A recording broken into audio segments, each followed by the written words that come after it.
नमस्कार, बहुत स्वागत है आपका डेली 24 भारत में। मैं हूं आपके साथ अनीता शर्मा और शुरुआत करते उत्तर प्रदेश की बड़ी खबरों से।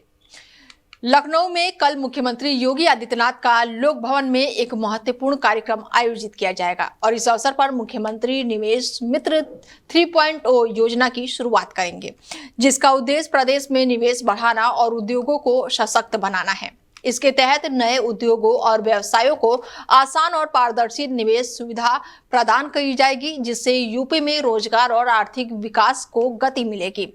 कार्यक्रम के दौरान मुख्यमंत्री निजी बिजनेस पार्क योजना का भी अनावरण करेंगे और इस योजना के तहत राज्य में आधुनिक और सुव्यवस्थित व्यापार पार्क विकसित किए जाएंगे, जो व्यवसायों के लिए बुनियादी ढांचों और सुविधाओं को उपलब्ध सुनिश्चित करेंगे। इसके माध्यम से छोटे और बड़े उद्योगों को अपने कारोबार का विस्तार करने और उत्पादन बढ़ाने का अवसर मिलेगा। इसके अलावा कार्यक्रम में विभिन्न कंपनियों के कुल 2781 करोड़ रुपए की सब्सिडी देने की भी घोषणा की जाएगी। ये कदम निवेशकों और उद्यमियों की प्रोत्साहित करने के लिए भी उठाया गया है, ताकि वो प्रदेश में आर्थिक निवेश करें और रोजगार के अवसर प्रदान हो। कुल मिलाकर मुख्यमंत्री के इस कार्यक्रम से यूपी में निवेश, रोजगार और औद्योगिक विकास को नया प्रोत्साहन मिलने की उम्मीद जताई जा रही है। वहीं बरेली में पुलिस और शातिर गौ तस्करों के बीच हुई मुठभेड़ ने इलाके में हड़कंप मचा दिया है। ये मुठभेड़ इज्जत नगर थाने क्षेत्र में हुई है, जहां पर स्थानीय पुलिस ने लंबे समय से गौकशी और गायों की तस्करी में सम्मिलित 3 लोगों को पकड़ने का अभियान चलाया था। मुठभेड़ के दौरान 3 गौ तस्कर और एक सिपाही घायल हो गए हैं। घायल गौ तस्करों की पहचान असलम, जिशान और नासिर के रूप में की गई है। पुलिस ने मुठभेड़ के बाद से गौकशी में इस्तेमाल होने वाले उपकरण, तमंचे और कारतूस बरामद किए हैं, जो तस्करों की शातिर योजना और अपराध की गंभीरता को दर्शाते हैं। जांच में पता चला है कि ये तस्कर लंबे समय से क्षेत्र में गायों की अवैध कटाई और तस्करी में सम्मिलित थे। पुलिस ने मामले की गंभीरता को देखते हुए सभी तीनों तस्करों को गिरफ्तार कर लिया है और उन्हें के खिलाफ कड़ी कानूनी कार्रवाई शुरू कर दी है। इस घटना ने स्थानीय प्रशासन और सुरक्षा एजेंसियों की सतर्कता और गंभीर कार्रवाई को उजागर किया है। वहीं लखनऊ में उच्च न्यायालय लखनऊ बेंच ने सेवा और पदोन्नति को लेकर नए महत्वपूर्ण फैसले सुनाए हैं। अदालत ने स्पष्ट किया है कि सेवाएं भी पदोन्नति के लिए गिनी जाएगी, बशर्ते वो विधि सम्मत और निरंतर हो। कोर्ट ने यह भी कहा है कि यदि किसी कर्मनिष्ठ कर्मी को प्रमोशन दिया जाता है तो उसी के अनुरूप वरिष्ठ वर्ग की कर्मी को भी समान अवसर मिलना चाहिए, भले ही बाद में उसकी सेवाओं का नियमितीकरण हुआ हो। ये फैसला जूनियर इंजीनियर अनिल और शैलेंद्र के मामले में आया है, जिसकी नियुक्ति जो है वो की गई थी और इसके बाद से सेवाएं जो है वो नियमित कर दी गई थी। 1995 में कनिष्ठ कर्मियों की प्रमोशन भी मिला, लेकिन वरिष्ठ कर्मचारी वंचित रह गए थे और इस निर्णय में जस्टिस शेखर बी सराफा और साथ ही जस्टिस मंजीव शुक्ला की बेंच ने राज्य सरकार को 2 विशेष अपीलों को खारिज कर दिया। इस फैसले से न केवल न्यायिक दृष्टि से सख्त मिसाल कायम होती है, बल्कि सरकारी विभागों में कर्मचारियों की पदोन्नति और सेवा नियमों का पालन में पारदर्शिता बढ़ाने की उम्मीद जताई जा रही है। अदालत ने यह स्पष्ट किया है कि पदोन्नति में न्याय और समान अवसर सुनिश्चित करना अनिवार्य है, ताकि कर्मचारियों के बीच असमानता और वंचन का स्थिति न बन सके। वहीं प्रयागराज में मंदिर के बाहर बनी एक दुकान में आग लगने से हड़कंप मच गया। शुरुआती जांच में शॉर्ट सर्किट से आग लगने की आशंका जताई जा रही है। दुकान में रखा पूरा सामान जलकर राख हो गया, जिससे दुकानदार को भारी आर्थिक नुकसान हुआ है। आसपास मौजूदा लोगों ने तुरंत ही आग की सूचना दमकल विभाग को दी और दमकल कर्मियों ने कड़ी मशक्कत के बाद आग पर काबू पाया। स्थानीय प्रशासन और पुलिस ने घटना स्थल का निरीक्षण किया और आग लगने के कारणों की जाँच शुरू कर दी। मंदिर के बाहर होने के कारण घटना आसपास के लोगों में चिंता का कारण बनी हुई है, लेकिन समय पर आग पर नियंत्रण पाने में बड़ी घटना जो है वो टल गई है। घटना ने सुरक्षा उपायों और बिजली संबंधित सतर्कता के महत्व को उजागर किया है। वहीं कानपुर देहात क्षेत्र में गौरी ईंट भट्ठे के पास संदिग्ध हालत में एक युवक का शव पड़ा मिला, जिससे इलाके में सनसनी फैल गई। घटना की जानकारी स्थानीय लोगों ने पुलिस को दी, जिसके बाद से पुलिस मौके पर पहुंचकर मामले की जांच में जुट गई। मृतक का शव कब्जे में लेकर पोस्टमार्टम के लिए भेज दिया गया। परिजनों ने शुरुआती तौर पर हत्या की आशंका जताई है और पुलिस इस दिशा में सभी पहलुओं की जाँच कर रही है। शव के पास पाए गए साक्ष्य और घटना स्थल की परिस्थितियों की पड़ताल की जा रही है, ताकि मौत के सही कारणों का पता लगाया जा सके। इस घटना ने स्थानीय लोगों में डर और चिंता पैदा कर दी है और पुलिस मामले की तफ्तीश में जुड़ी हुई है और इसके साथ ही जल्द ही पुलिस मामले को उजागर करने के लिए कोशिश कर रही है। घटना ये कि हमारा लड़का जो है पंखा काम करता है, पंखा का संदीप की दुकान है मंगलपुर रोड पे। तो शाम को 7 बजे लगभग मैंने फोन किया, बेटा मैं दूध लेके आया। बोल ठीक पापा। इसके बाद 8 बजे बाद फिर किया फोन, तो घंटी जाती रही बराबर, किसी से बात नहीं की। संदीप से मैंने कहा, संदीप ने भी कॉल की, तो बोले ऐसा को पेटी मतलब अंशु जल्दी लग गए, चले गए हों। जब हम सवेरे आए तो क्या मानते, क्या हादसा हुआ? हादसा कुछ नहीं साहब, ये जो मर्डर हुआ। ये आप कैसे कह सकते हैं? हम कह सकते हैं, हमारे पास प्रूफ है। क्या? एक ग्राम समाज की जमीन हमारा एक घर साहब है आ गई, और हमने ग्राम समाज जमीन पर मतलब ऑब्जेक्शन किया कि इसमें तुम लोग कब्जा न करें, इसमें अस्पताल बन जाए या कुछ बन जाएगा। उस पर जो है तहसीलदार ने जो है जो कब्जा किए थे 8-10 लोग, उनको जो है हटा दिया।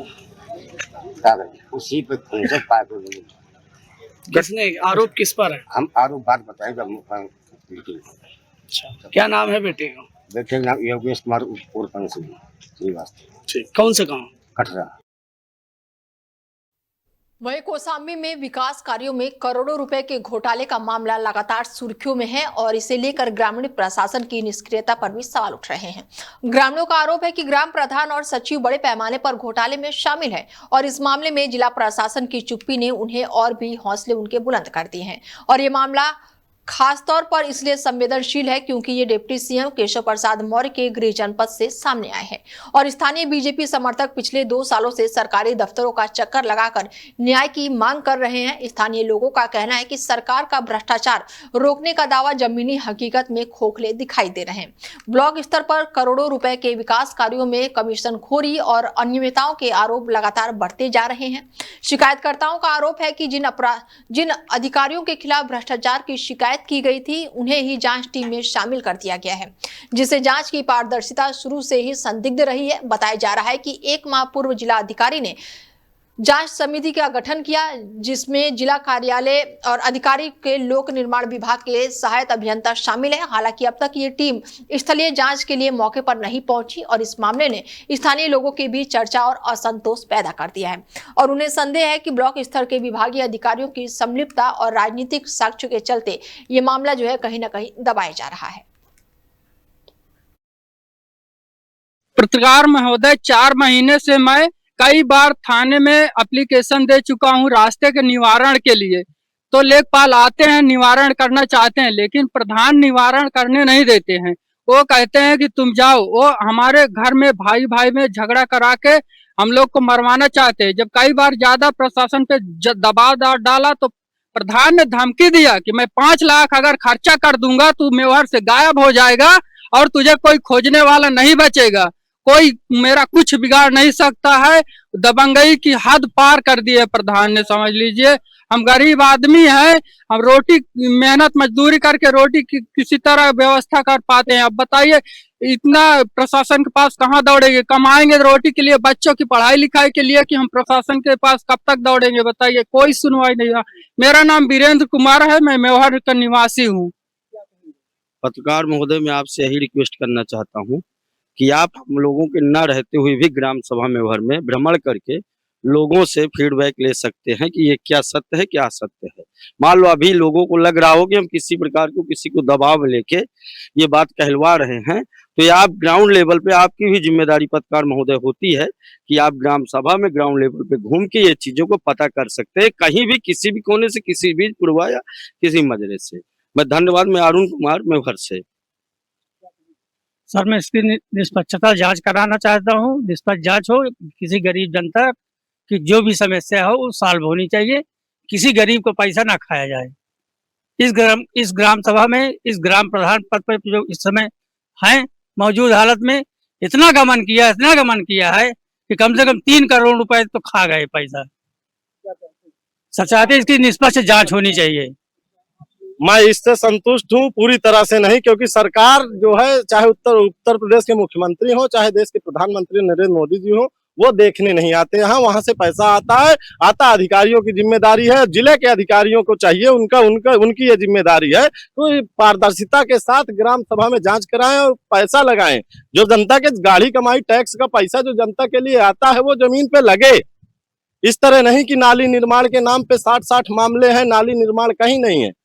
पानी सड़क से बह रहा है, गलियां जो है पूरी तरह गंदगी से भरी पड़ी हैं। नाली कवर के नाम पे 15-15 लाख रुपया निकाला गया, चट्टा पूरे खुले हैं, पूरे ग्राम सभा में नाली खुली पड़ी है। किस तरह के मामले हैं? जो सामूहिक विकास है। लाइट बताइए, 7.5 लाख की लाइट की चोरी हो गई ग्राम सभा में, आज तक अधिकारियों ने जांच नहीं किया। मैंने हलफनामे के साथ इसका 2023 में लेटर दिया, 2024 में दिया। कौशाम्बी जनपद की कौशाम्बी ब्लॉक का ये मेवहर ग्राम सभा है। बताया जा रहा है कि यह मेवहर ग्राम सभा बड़ी ग्राम सभाओं में से एक है। अब बात आती है यहाँ की विकास कार्य को लेकर। सरकार का दावा है कि जो भी विकास होता है ग्राउंड जीरो पर वहां पास विकास दिया जाता है, बिचौलियों के खाते में नहीं जाता है। अब बात करते हैं यहाँ पास ग्राउंड जीरो की, तो ग्राउंड जीरो पे यहाँ पास डेली 24 भारत सर्वे किया। यहाँ पास लोगों ने बताया और शिकायतकर्ता भी बताया, यहाँ पास आरोप लगाया कि यहाँ से 2 से 2.5 करोड़ रुपए का यहाँ पास गबन हुआ है। अब ये कमीशन खोरी के चलते लोगों में आरोप है, कमीशन खोरी के चलते यहाँ पास जांच संतोषजनक नहीं हो पाती है। कोरे कागज में विकास तो कर दिया गया है, लेकिन धरातल पर जमीनी हकीकत में विकास कार्य नहीं दिखाई पड़ रहा है। अब बात करते हैं यहाँ के जो विकास कार्य किया गया है, चाहे पंप की बात करें या आयुष्मान की बात करें, जो हेल्थ और स्वास्थ्य विभाग की सेवा जो दी जाती है सरकार द्वारा उसकी बात करें, या तो शौचालय, सामुदायिक शौचालय की बात करें, तो ये सभी विकास, नाली हो या हैंडपंप मरम्मत हो या स्ट्रीट लाइट हो या एन केन कई जो भी विभागीय यहाँ पास लोगों को सुविधाएं दी जाती थी, उस सुविधा के नाम पर लूट मची है। डेली 24 भारत से लवलेश कुमार, कौशाम्बी। वहीं पीलीभीत में जिला अध्यक्ष गोकुल प्रसाद मौर्य के प्रथम आगमन पर पूर्वी जिले में उत्साह का माहौल देखने को मिला। सीमा में प्रवेश के साथ ही कार्यकर्ताओं और समर्थकों ने उन्हें ढोल नगाड़ों, फूल मालाओं और जयकारों के साथ भव्य स्वागत किया। सहरा मऊ, गढ़वाखेड़ा और साथ ही कई जगहों पर भव्य आयोजन किया गया, जहां पर सैकड़ों कार्यकर्ता उपस्थित रहे और उन्होंने जिलाध्यक्ष का अभिनंदन किया। कार्यक्रम में मंच पर पदाधिकारियों ने जिलाध्यक्ष को स्मृति चिन्ह भेंट करके उन्हें सम्मानित किया। बीजेपी विधायक बाबूराम पासवान ने संगठन को मजबूती पर भी जोर दिया। जिलाध्यक्ष ने कार्यकर्ताओं का आभार व्यक्त किया और संगठन को मजबूत स्तर तक सशक्त बनाने का आह्वान किया। उनके आगमन ने जिले में बीजेपी कार्यकर्ताओं में उत्साह और निष्ठा को प्रदर्शित किया। वहीं उत्तर प्रदेश के बलिया जिले के सिकंदरपुर में पुलिस ने सक्रिय अंतर जनपदीय चैन स्नैचर गैंग के 3 महिला सदस्यों को गिरफ्तार किया है और इस गैंग की महिला सदस्य पहले गोरखपुर और देवरिया में झपट्टा मारी करती थी और उन्हें जनपद बलिया को अपना नया शिकार बनाया है। गिरफ्तार महिलाओं की पहचान रेखा और अर्चना को गोरखपुर निवासी और जूली को देवरिया निवासी के रूप में पहचान की गई है। जांच में पता चला है कि ये महिलाएं जनपद बलिया में चैन स्नैचिंग की वारदात में शामिल रही हैं और ये महिलाएं विशेष रूप से सवारी वाहनों में यात्रा कर रहे भीड़ भाड़ वाले स्थानों पर आभूषण पहनने वाली महिलाओं को अपना निशाना बनाती थी। उनके इस कामकाज से स्थानीय लोगों में भय का माहौल बन गया था। सिकंदरपुर पुलिस ने सूचनाओं और गहन छानबीन के बाद से इन्हें सिकंदरापुर चौराहे से गिरफ्तार किया है। पुलिस ने गिरफ्तारी के बाद से आरोपियों से संबंधित अन्य मामलों में भी जांच शुरू कर दी है और इस कार्रवाई के बाद से इलाके में सुरक्षा बढ़ाई गई है और लोगों को सतर्क रहने की सलाह दी गई है। वहीं लखनऊ के गोलागंज चौराहे पर एक दिल दहला देने वाली घटना सामने आई है। जानकारी के अनुसार अपने पिता के साथ मोटरसाइकिल पर जा रही एक मासूम बच्ची तेज माझे की चपेट में आ गई और इस हादसे में बच्ची की गर्दन बुरी तरह से कट गई और आसपास मौजूदा लोग चीख पुकार करते हुए मदद के लिए दौड़ पड़े। घटना का भयावहता और अचानक होने के कारण वहां का माहौल अत्यंत ही तनावपूर्ण हो गया। स्थानीय लोगों ने तुरंत ही पुलिस और एम्बुलेंस को सूचना दी। बच्ची को गंभीर हालत में अस्पताल में पहुंचाया गया, जहां डॉक्टरों ने उसके आपातकालीन चिकित्सा प्रदान की। हादसे में सड़क सुरक्षा और तेजी से चलने वाले वाहनों और खतरे वाले मार्गों के प्रति लोगों की चिंता बढ़ा दी गई है। प्रशासन ने भी इलाके में सतर्कता बढ़ाने और ऐसे खतरनाक मार्गों के खिलाफ कार्रवाई करने का भरोसा जताया है। वहीं बलरामपुर में तेंदुए ने आतंक मचा दिया है। बीती रात को निवासी स्वामी दयाल के घर में बंधी 17 बकरियों पर तेंदुए ने अचानक से ही हमला कर दिया और सभी को मौत के घाट उतार दिया। इस भयावह घटना के बाद से गांव में दहशत का माहौल फैल गया, जो रात भर घरों के अंदर रहने को मजबूर हो गए हैं। ग्रामीणों का कहना है कि इससे पहले भी तेंदुए की मौजूदगी की सूचना दी गई थी, लेकिन वन विभाग की ओर से समय रहते कोई भी कार्रवाई नहीं की गई। घटना की सूचना मिलने के बाद से वन विभाग की टीम मौके पर पहुंची और जांच में जुट गई। ग्रामीण अब तेंदुए को पकड़ने और गांव में सुरक्षा बढ़ाने को लेकर लगातार मांग कर रहे हैं। उन्होंने वन विभाग की लापरवाही पर भी सवाल उठाए हैं, क्योंकि यदि समय रहते सतर्कता दिखाई जाती तो इतनी बड़ी घटना टाली जा सकती थी। गांव में फिलहाल डर और असुरक्षा का माहौल बना हुआ है और लोग चाहते हैं कि तेंदुए से सुरक्षा के लिए तुरंत ही ठोस कदम उठाए जाए। यहाँ पे तेंदुआ आया था रात में 12 बजे के टाइम और इनकी बकरियों को 17 बकरियों को यहाँ से खा गया। किसके बकरी को? ये चाचा का नाम है स्वामी दयाल चाचा के। अच्छा, तो आप लोग क्या चाहते हैं? अब सर इनको कुछ मुआवजा मिले, बेचारे गरीब आदमी हैं, इनके साथ कोई है नहीं, इनको आँख से दिखता नहीं है और ये गरीब आदमी है, इनके पास कोई कमाने के लिए भी नहीं, ये भी बेचारे मजदूरी भी नहीं कर सकते हैं। अब आँख से नहीं दिखता तो क्या करेंगे? तो इनको कुछ मिल जाए, उसका मुआवजा मिले, सरकार दे। ये बकरिए पे निर्भर रहते थे। अब सर इनके पास और कोई चारा ही नहीं है, जिसके बच्चे भी मतलब बांटे हुए हैं और उसको आँख से नहीं दिखता है, उनकी पत्नी बूढ़ी हैं, वो क्या कर सकते हैं? बकरियाँ ही उनकी चारा हैं। अरे तेंदुआ खाए ले साहब, इन्हें कैसे खाए? अरे घर खाए ले सब और का करिए नहीं से हमारे का खाए ले बकरी। अच्छा, कितना बकरी खाए ले? 17 बकरी। हाँ। अच्छा, और ये प्रशासन मतलब वन विभाग कोई आया था? हाँ, रेंजर साहब आया रहा। उन्होंने क्या आश्वासन दिया? अरे अब कुछ लिख पढ़ ले गए, अब का पता भैया कि का करत है का नहीं करत है। आपके घर में कौन कौन है? तो हम दो परानी हैं, लड़के सब बाहर हैं, बाटे हैं, हमार जानो यही से हमार गाड़ी नहीं से चलत रहा, दोनों आँख से देखा और आँख से हमें देखात नहीं है। ये घटना रात की है, लगभग 1 बजे इनको जानकारी हुई, तेंदुए ने 17 बकरियों को निवाला बनाया है। हाँ, तो सुबह सूचना रेंजर साहब को दिया गया, रेंजर साहब ने आया यहाँ जांच किया तो उन्होंने पुष्टि की कि हाँ तेंदुए ने ही हमला किया है और डॉक्टर साहब से बात करके पोस्टमार्टम करवा के जो सहायता राशि है वो दिलाने का कोशिश करेंगे, ये बता के गए हैं रेंजर साहब। लेखपाल साहब से बात हुआ है, लेखपाल साहब ने बताया है कि ठीक है आप पोस्टमार्टम करवा लीजिए, जो सहायता है। वहीं यूपी के मिर्जापुर में दवा विक्रेता समिति ने शहर में एक लोन में होली मिलन समारोह का आयोजन किया, जिसमें जिले के सभी दवा व्यापारी उपस्थित रहे। समारोह में व्यापारियों ने सरकार के रवैये को लेकर अपनी चिंता व्यक्त की। उनका कहना था कि दूसरे राज्यों में दवा दुकानों को भी दी गई सुविधा उत्तर प्रदेश में अभी तक लागू नहीं की गई, जिससे व्यवसायियों को मुश्किलें जो है वो लगातार सामना करना पड़ा है। समिति के प्रदेश अध्यक्ष दिवाकर सिंह ने बताया कि वर्तमान में पूरे प्रदेश में दवा की उपलब्धता बनी हुई है, लेकिन 11 राज्यों में दवा की दुकानें जो है वो बंद है। उन्होंने ऑनलाइन दवा बिक्री को लेकर भी जानकारी दी और कहा कि ये मामला अदालत में विचाराधीन है, लेकिन अब तक सरकारी दिशा स्पष्ट नहीं हुआ है।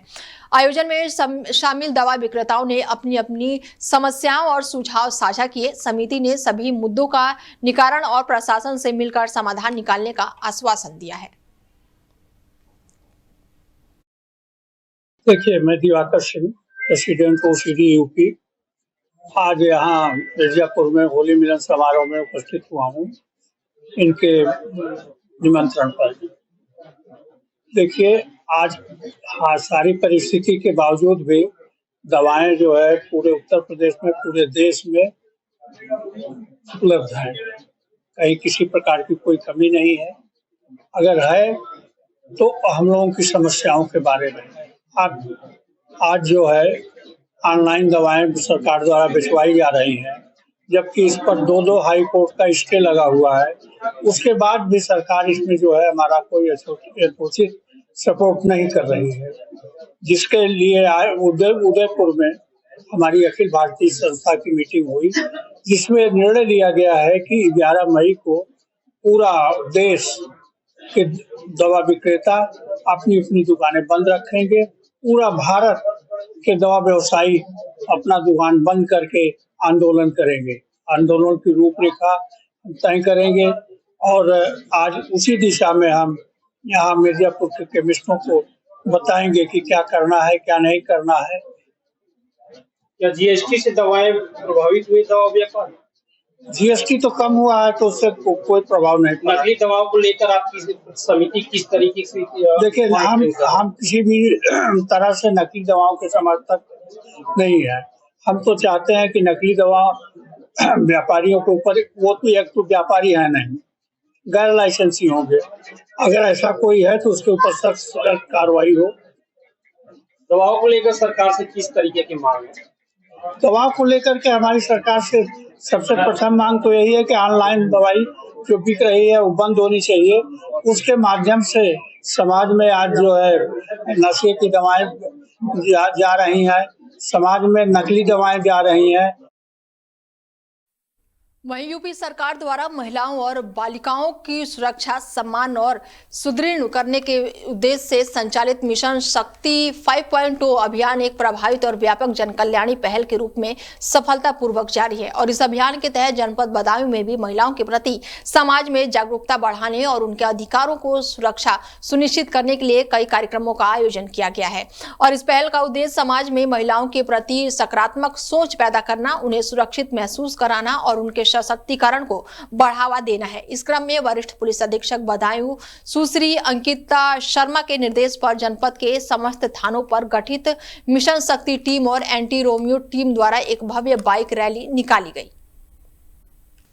खबर यूपी के बदायूं से है, जहां पर थाना क्षेत्र में बाबा मेले के द्वारा पुलिस ने महिलाओं और आम नागरिकों की सुरक्षा को सुनिश्चित करने के लिए सख्त पैदल गश्त की है। और इसके साथ ही पुलिस ने मिशन शक्ति टीम और पीआरडी कर्मियों की टीम मौके पर सक्रिय रही और मेले में सुरक्षा व्यवस्था पर कड़ी निगरानी की गई है। महिलाओं की सुरक्षा को प्राथमिकता देते हुए पुलिस ने मेले में जागरूकता अभियान चलाया और सरकारी योजनाओं के तहत कई जानकारी साझा की। साथ ही साइबर अपराध से बचने के उपायों के बारे में भी जागरूकता फैलाई गई। पुलिस ने संदिग्ध या फिर बेवजह घूम रहे व्यक्तियों को सख्त चेतावनी दी और सुरक्षा के दृष्टिकोण से सतर्क रहने के भी निर्देश दिए। महिलाओं की सुरक्षा को लेकर जागरूकता अभियान भी चलाया गया। ऐसे में मेला में पुलिस द्वारा कड़ी निगरानी भी की गई। उत्तर प्रदेश के मिर्जापुर में चैत्र नवरात्र के दिन लोगों ने मां जननी की आराधना की और साथ ही समाज के लिए जागरूकता फैलाया। बता दें कि इस उद्देश्य से विंध्याचल मां महोत्सव का उद्घाटन किया गया और ऐसे में चैत्र नवरात्रि को देखते हुए बेहद ही विशेष कार्यक्रमों का आयोजन किया गया। कार्यक्रम 26 मार्च तक चलेगा और इस दौरान प्रत्येक दिन अलग अलग गतिविधियां जो है उसको आयोजित की जाएगी। जागरूकता फैलाने के लिए विशेष सत्र भी होगा, जबकि अन्य दिन दिव्यांग कार्ड के वितरण, निःशुल्क नेत्र परीक्षण और चश्मा वितरण जैसी गतिविधियां होती रहेंगी। ऐसे में नवरात्र को देखते हुए बेहद ही खास महोत्सव का आयोजन किया गया है।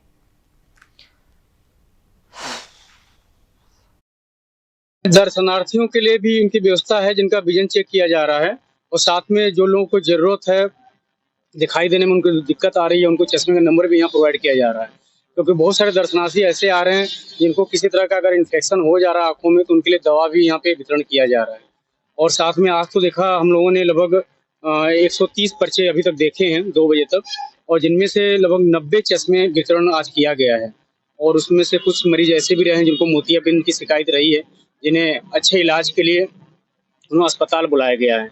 और कुछ ऐसे भी व्यक्ति हैं जिनके पास आयुष्मान कार्ड है, उनका निःशुल्क इलाज के बारे में उनको बताया गया है। जिनके पास आयुष्मान कार्ड नहीं है, शिविर के थ्रू आते हैं और उनको चश्मा वगैरह या फिर जैसा कि आपने बताया कि मोतियाबिंद का ऑपरेशन के लायक है, तो क्या इनका शुल्क लगता है? जिनका चश्मा दिया जा रहा है बिल्कुल निःशुल्क दिया जा रहा है, उसको किसी भी तरह का कोई भी चार्ज नहीं लिया जा रहा है। दवाई भी पूरी तरीके से निःशुल्क उनको दी जा रही है। और साथ में ये बताया जा रहा है उनको कि अगर उनको आयुष्मान कार्ड है तो उसका कोई भी इलाज नहीं लगेगा। अगर आयुष्मान कार्ड नहीं है तो जो भी उनको लेंस से रिलेटेड दाम रहेंगे वही लिया जाएगा, किसी तरह का कोई ऑपरेशन शुल्क उनसे नहीं लिया जाएगा। अपना परिचय बताइए। मेरा नाम डॉक्टर अजय मौर्य है, मैं हॉस्पिटल वाराणसी। वहीं पीलीभीत में वाल्मीकि समाज पर अभद्र टिप्पणी करने वाले आरोपी को पुलिस ने गिरफ्तार कर लिया है। बता दें कि व्यक्ति ने मास्टर पीलीभीत नामक सोशल मीडिया पेज चलाया था, जिसमें की अभद्रता और आपत्तिजनक पोस्ट ने वाल्मीकि समाज में भारी आक्रोश फैला दिया और लोगों ने सड़कों पर उतरकर इसका विरोध किया।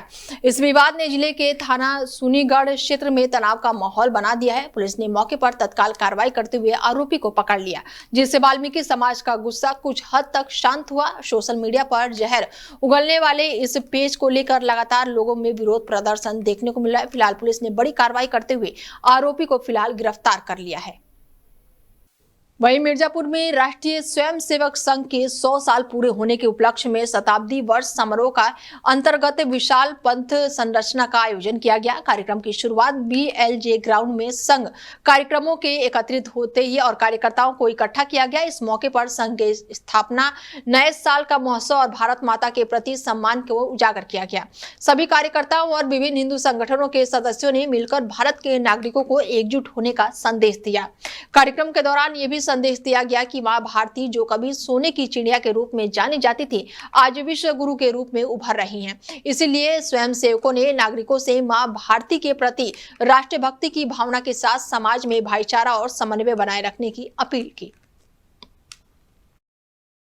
चले आ रहे हैं, उसी उपलक्ष्य में इस वर्ष भी यह पथ संचलन का कार्यक्रम किया जा रहा है। इसके द्वारा आम जनता को क्या संदेश? आम जनता को यह संदेश जाएगा कि संगच्छध्वम, जो हमारे वेदों का जो ध्वनि है, संगच्छध्वम संगबद्धम संगो मनांसि जानता देवा भागम यथा पूर्वे संजाना उपासते। पद से पद मिलाकर चलना है, एक समान स्वर में बोलना है, तो ऐसी स्थिति में सबके मन में समान भाव आएगा और हमारा हिंदू समाज संगठित होगा। यही हमारे राष्ट्रीय स्वयंसेवक संघ का उद्देश्य है। हम कार्यक्रम के माध्यम से खेल खेल में हिंदू समाज को संगठित करते हैं। सामाजिक समरसता, कुटुंब प्रबोधन, पर्यावरण और स्वदेशी का भाव, नागरिक कर्तव्यों का पालन हम विभिन्न कार्यक्रमों के माध्यम से करते चले आ रहे हैं और यह शताब्दी वर्ष 100 वर्ष हो गया, इसलिए इस वर्ष का कार्यक्रम। वहीं हरदोई हाईवे पर बाइक सवार को गिराकर लूट का प्रयास भी किया गया। मामला सामने आने के बाद इलाके में हड़कंप मच गया। ये पूरी घटना पास में लगे CCTV कैमरे में कैद हो गई है, जिसके आधार पर पुलिस मामले की जांच में जुटी हुई है। बाइक सवार अपने भाई के ससुराल से लौट रहा था और तभी अन्नपूर्णा ढाबे के सामने पहुंचते ही पीछे से तेज रफ्तार बाइक सवार 2 युवकों ने उन्हें अपना निशाना बनाया। जानकारी के अनुसार आरोपियों ने ओवरटेक करते हुए बाइक में जानबूझकर पैर मारकर चालक को सड़क पर गिरा दिया और गिरने के कारण वो करीब 3 मीटर तक सड़क पर घसीटता चला गया, जिससे गंभीर चोटें भी आई हैं। मामले पर मौजूदा लोगों ने शोर मचाया, जिसके बाद से आरोपी जो है वो भाग खड़े हुए। फिलहाल पुलिस पूरे मामले की जांच में जुटी हुई है। फिलहाल खबरें लगातार जारी है, बने रहिए आप हमारे साथ और देखते रहिए DEL 24 भारत। नमस्कार।